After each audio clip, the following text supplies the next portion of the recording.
Hi there. Today we're going to be talking about Apple's Control Center and why it's dangerous. My name is Steve, this is TQA Weekly, and while we are going to be focusing on iOS and the Control Center, the same does apply to Android devices that do have similar features available on their phones. So if you have an Android, you can still listen and it can still use many of the same pieces of advice to protect your phone.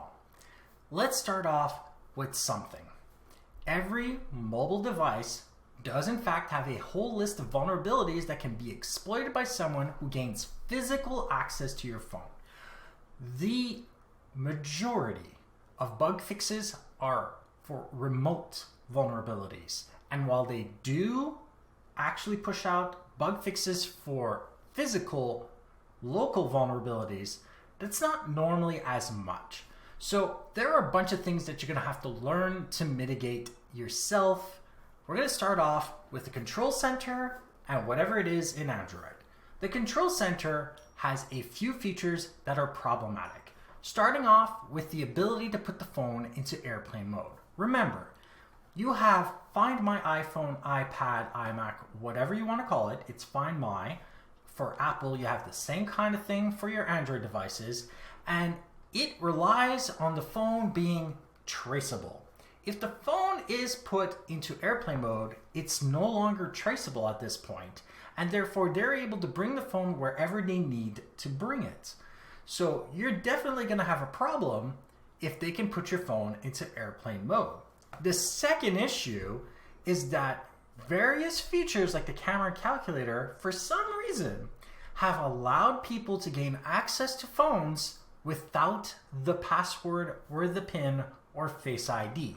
Specifically partners with ill intent, but this can also be people who are thieves and other family members that wish to do something else to the phone or to the account to do other things. So the only way that you can actually prevent many of those vulnerabilities from being an issue is by making sure that your Control Center is not accessible when the phone is locked. The next thing is widgets. Now, widgets have tons of uses, but they are privacy invasive for the majority. I mean, it's one thing to have the weather, it's another thing to have the totals of your bank account. So you definitely want your widgets to respect your privacy and to set them as such so that they have no information whatsoever available unless the phone is unlocked. And while the weather is not terribly privacy invasive, it's also a good idea to have that also locked up as much as possible. Other things such as your calendar and other details like that are also problematic. If anybody who was a stalker were to gain even temporary access to your phone, they would know where you were. But if they can't see even those details, they won't be able to do very much. The next thing is notifications. Anything like text messages and messengers. You definitely need to make sure that none of those messages appear on the lock screen whenever it is locked. So, like the widgets, you have to make sure that you enforce privacy on top of everything else to make sure that nobody is capable of seeing any of the information. Remember, if they know what your bank balance is and they can actually get two-factor authentication to unlock your accounts and see the text message, you can have your account breached with your stolen phone. So lock that down. What else can be further done to protect your phone?